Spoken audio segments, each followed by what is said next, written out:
नमस्ते प्रणाम दोस्तों। तो हम लोग चल रहे हैं एक प्यारा सा आप लोगों को गीत विवाह गीत सुनाने। तो नमस्कार दोस्तों। तो चलिए सुनाते, बहुत ही प्यारा गीत है। रामा जी चल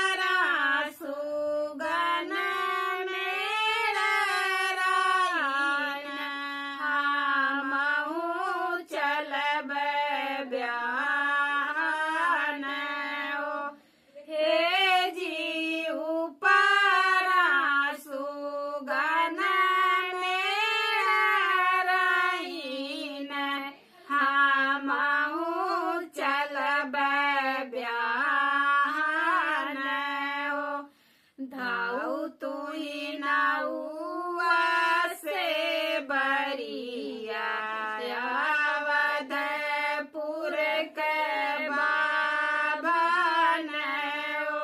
बाबन लिखिया गे खबर जनावा कहाँ हो दल उतारी बाबन रिखिया गे खबर जनावा कहाँ हो दल उतारी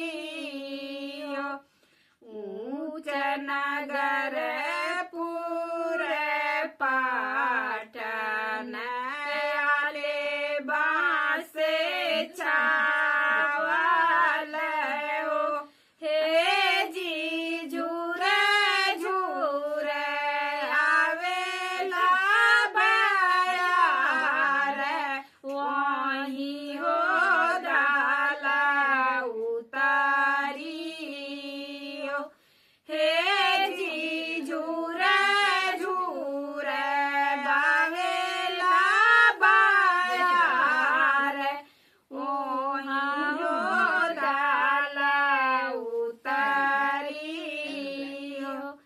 सासू जे चलेली परी छन छिन का पड़ो हे जी के कर आरती उतारब कावन बार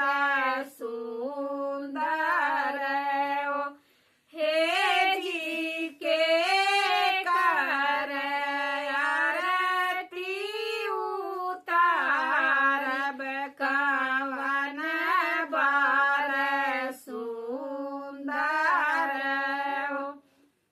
सवरे बरन श्री राम तिलक भाल सोहेला हो हे रे हो नहीं के आरती उतारब हरे बार सुंदर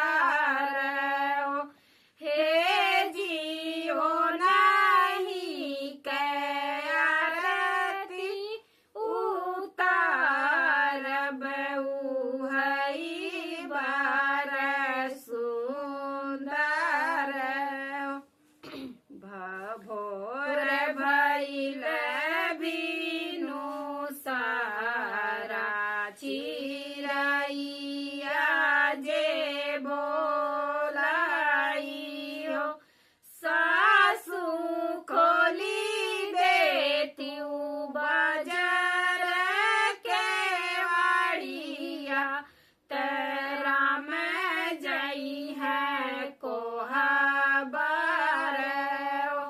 सासू खोली देती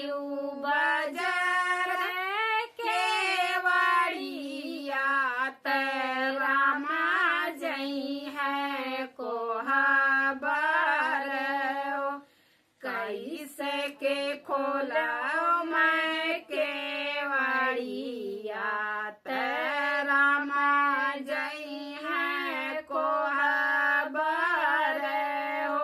हे जी मोरी सीता लड़ी का नादान बोलही नहीं जानाइयो।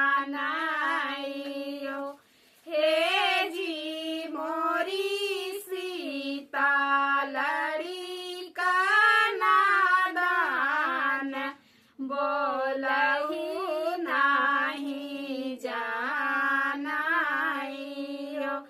तोहरी सी